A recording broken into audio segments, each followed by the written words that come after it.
ওয়ালাইকুম আসসালাম ওয়া রাহমাতুল্লাহি ওয়া বারাকাতুহু। আলহামদুলিল্লাহ নাহমাদুহু ওয়া সাল্লি আলা রাসূলিল কারীম আম্মা বাদ আউযু বিল্লাহি মিনাশ শাইতানির রাজীম বিসমিল্লাহির রহমানির রহিম ইন্নাল্লাহা আশতারা মিনাল মুমিনিনা আনফুসাহুম ওয়া আমওয়ালাহুম বিআন্না লাহুমুল জান্নাহ। উপস্থিত বাংলাদেশ জামাত ইসলাম কর্তৃক আয়োজিত শ্রীপুর পৌরসভার ৫ নং ওয়ার্ডের আজকের এই সাধারণ সভায় আমাদের মধ্যে উপস্থিত আছেন আজকের অনুষ্ঠানের সম্মানিত সভাপতি, উপস্থিত আছেন ওয়ার্ডের সম্মানিত আমির ডাক্তার আজিজুল হক ভাই, আমাদের ওয়ার্ডের প্রধান মেহমান হিসেবে আজকে উপস্থিত হয়েছেন বিশিষ্ট সমাজসেবক, বিশিষ্ট রাজনীতিবিদ, শ্রীপুর পৌরসভার সম্মানিত আমির জনাব ডাক্তার আনিসুজ্জামান ভাই, উপস্থিত পৌরসভার সদস্য আব্দুল মান্নান ভাই, কথা বলেছেন আমাদের নতুন বাজার ইউনিয়নের সম্মানিত সভাপতি আজিজুল ইসলাম, আজকের এই সঞ্চালনা করেছেন জনাব আজিজুল ইসলাম ভাই। উপস্থিত আছেন আমাদের মাঝে বিভিন্ন শ্রেণী পেশার নেতৃবৃন্দ ও সমর্থক কর্মী ভাই। আসলে জুমা নামাজের পরে আলোচনার খুব একটা সুযোগ থাকে না, সকলের পেটে খোলা থাকে, এখানে কোথাও ভালো লাগে না, আলোচনার কাজ কিছু দেওয়া সে সম্ভব নয়। যে ভাই আমি যে একটি কথা বলে শেষ করে দিব, যেহেতু সময় সুযোগ কম।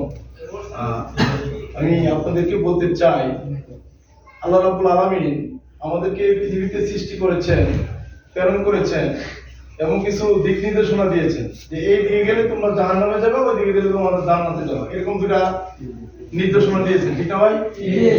একটা রাস্তা হলো জাহান্নামের রাস্তা, একটা হলো জান্নাতের রাস্তা। তাহলে আমরা সকলে একটু জান্নাতের রাস্তায় যেতে চাই নাকি? এখন যদি আমরা বলি যে আমরা জান্নাতে যাব, আর যদি আমরা জান্নাতের কাজটা না করতে পারি, যেতে পারবো না। প্রিয় ভাইরা আমার, আমরা নামাজ রোজা হজ যাকাত অনেক ইবাদত করি, কিন্তু দেখা যাচ্ছে আমাদের এই ইবাদতগুলো যিনি যে বিধানের উপরে করা উচিত ছিল, কথা ছিল, সেটা আমরা করতে পারি।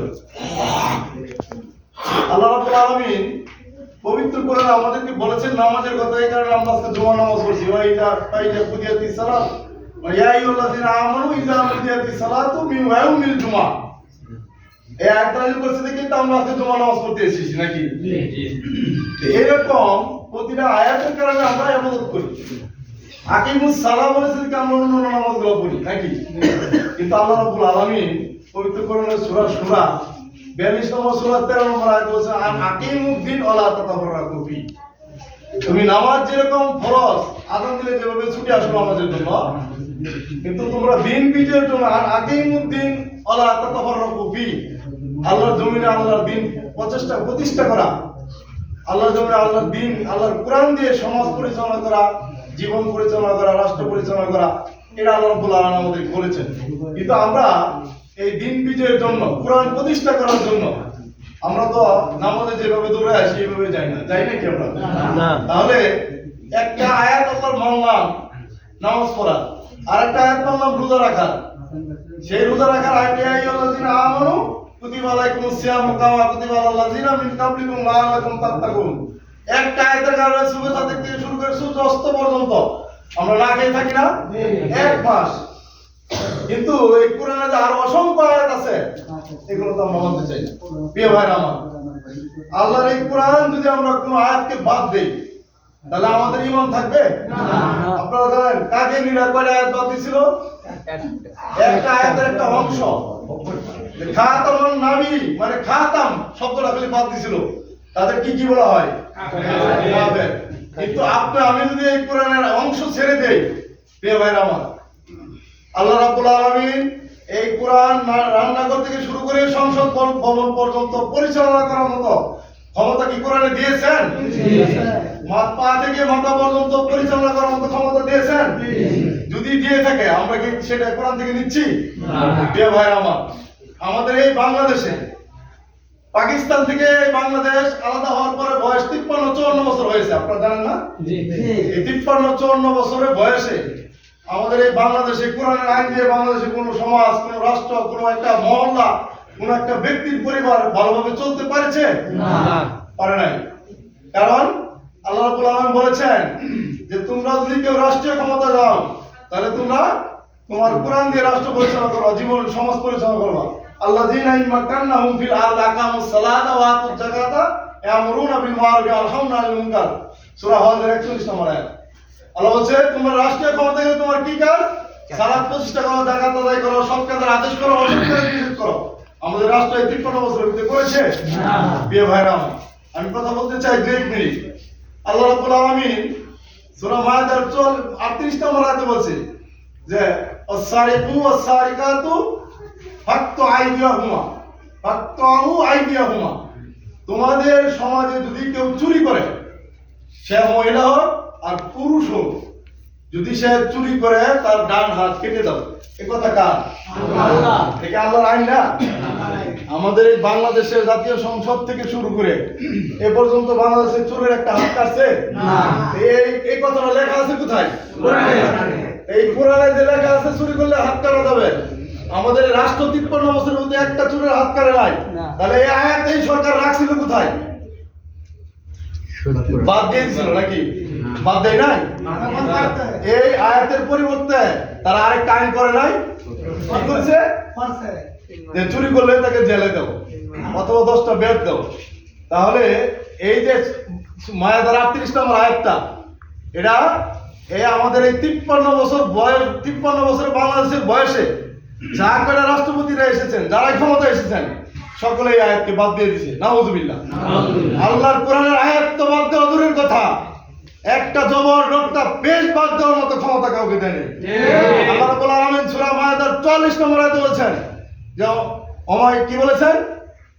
অমাল্লাম ইয়াহকুম বিমা আনজালাল্লাহু ফাউলাইকা হুমুল কাফিরুন। যারা আল্লাহর এই বিধান দিয়ে, কোরআন দিয়ে তারা রাষ্ট্রের মধ্যে বিচার ফয়সালা করলো না, অমাল্লাম ইয়াহকুম বিমা আনজালাল্লাহু ফাউলাইকা হুমুজ জালিমুন, অমাল্লাম ইয়াহকুম বিমা আনজালাল্লাহু ফাউলাইকা হুমুল ফাসিকুন। যারা এই রাষ্ট্রে আল্লাহর কোরআন দিয়ে বিচার ফয়সালা করে না, সমাজ পরিচালনা করে না, রাষ্ট্র পরিচালনা করে না, তাদেরকে ঘোষণা করে দাও তারা কাফের, তারা জালেম, তারা ফাসিক। এই কথাগুলো বলেছেন কে? আল্লাহ। তাহলে এই 53 বছর 54 বছর যারা রাষ্ট্র পরিচালনা করেছে, তারা কি কোরআন দিয়ে রাষ্ট্র সমাজ পরিচালনা করেছে? না। তারা আল্লাহর কোরআনের ভাষা, তারা কাফের, তারা ফাসিক, তারা জালেম। এখন আপনাদের কি? এই 53 বছর যারা এই জালেম রাষ্ট্রকে, জালেম সরকারকে তারা ভোট দিয়েছেন, এই জালেম সরকারকে তারা ভালোবেসেছেন, এই জালেম সরকারের পক্ষে যারা মিছিল করেছেন, এই জালেমের সরকারের পক্ষে যারা সাপোর্ট করেছেন, এই জালেম সরকারের পক্ষে যারা যে কোনো সহযোগিতা করেছেন, তারা কি কাফের ফাসিকের ভাই না? কাফের ফাসিকের তাদের সহযোগী না? কাফের সহযোগী হয়ে আপনারা আমরা কি জান্নাতে যেতে পারবো না? প্রিয় ভাইরা আমার, যদি আমরা জান্নাতে যেতে চাই, তাহলে আজকে থেকে আমরা যদি ইসলামী দল ব্যতীত অন্য কোন দলকে আমরা সাপোর্ট করে থাকি, তাহলে আমাদের তওবা করতে হবে। আল্লাহ বলছে তাইবুন, তোমরা তওবাকারী হও। ইয়া আইয়ুহাল্লাযীনা আমানু তুবু ইলাল্লাহি তাওবাতুন নাসুহা। এমন একনিষ্ঠ তওবা করো যে মৃত্যু পর্যন্ত আর কোনোদিন ইসলামী দল ব্যতীত, কোরআনের দল ব্যতীত, আল্লাহ রাসূলের পথ ব্যতীত অন্য কোন নাস্তিক জালেমদের পক্ষে আমরা আর কোনো সাপোর্ট করবো না, ভোট দিব না, কাজ করবো না, তাদের পক্ষে কোনো সমাজে কোনো কাজ করবো না। পারবো ভাই আমার? আমাদের করতে হবে। আল্লাহ রাব্বুল আলামিন কোরআনে বারবার বলেছেন যে ইসলামী দল ব্যতীত অন্য কোন দল জান্নাতে যাবে না, যাবে না, যাবে না। আল্লাহ বলেছেন যে ওয়া ইয়াবতাগি গায়রাল ইসলাম দীনান ফামা ইউকবালু মিনহু ওয়া হুয়াল আখিরাতু মিনাল খাসিরিন। কাল কিয়ামতের ময়দানে ইসলাম ব্যতীত, এই কোরআনের দল ব্যতীত অন্য কোন দলের লোকেরা, তাদেরকে আমি ওয়া ইয়াবতাগি গায়রাল ইসলাম দীনান ফামা ইউকবালু মিনহু ওয়া হুয়াল আখিরাতু মিনাল খাসিরিন। তাদের সাথে আল্লাহর কোনো সম্পর্ক থাকবে না। আল্লাহ যদি আমাদের সাথে সম্পর্ক না রাখে, আমরা জান্নাতে যেতে পারবো না। আমার সময় শেষ, সুযোগ হলে কথা বলবো, অল্প সময় কথা বলা যায় না।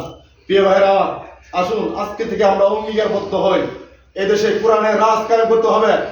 মুহাম্মদ সাল্লাল্লাহু আলাইহি ওয়াসাল্লাম যেভাবে সোনার মদিনা কায়েম করেছিলেন, আমাদের প্রতিটা মানুষকে এভাবে সোনার মদিনা কায়েমের পক্ষে আমাদের প্রয়োজনে রক্ত দিতে হলে রক্ত দিতে হবে, প্রয়োজনে আমাদের জীবন দিতে হলে জীবন দিতে হবে। আমরা যদি রক্ত জীবনের মাধ্যমে ইসলামকে বিজয় করতে পারি, কাল কিয়ামতের দিন আমরা মৃত্যুর সাথে সাথে আমাদের যদি শহীদি আমাদের তামান্না থাকে আর আমরা শহীদ হয়ে যেতে পারি, কাল কিয়ামতে আমাদের জান্নাতের ফয়সালা হয়ে যাবে অতি সহজে। আর যদি আমরা এভাবে বিভিন্ন মুনাফিকি করি, আজকে আওয়ামী লীগ, কালকে বিএনপি, কালকে অমুক দল, কালকে সমুক দল, ইসলামী দলকে আমরা সাপোর্ট করি না, ইসলাম যেখানে বলে সেখানে বসি না, ইসলামকে আমরা প্রাধান্য দিই না, তাহলে আমরা সেই মুনাফিকি হয়ে মরতে হবে। আর আল্লাহ রাব্বুল আলামিন বলেছেন পবিত্র কোরআনে, মুনাফিকদের জায়গা হবে কাফেরদেরও নিচে, কাফেররা মুনাফিকের উপর থাকবে জান্নাতের জাহান্নামের মধ্যে। কাফেররা থাকবে মুনাফিকের উপরে আর মুনাফিকরা থাকবে কাফেরদের নিচে জাহান্নামে। আমরা যাতে আসুন, আমরা যাতে আল্লাহ আমাদেরকে মুনাফিকিকে দূর করে একজন ঈমান মুত্তাকিন হয়ে আল্লাহ রাসূলের সৈনিক হয়ে আমরা এই পৃথিবীতে বিদায় নিতে পারি।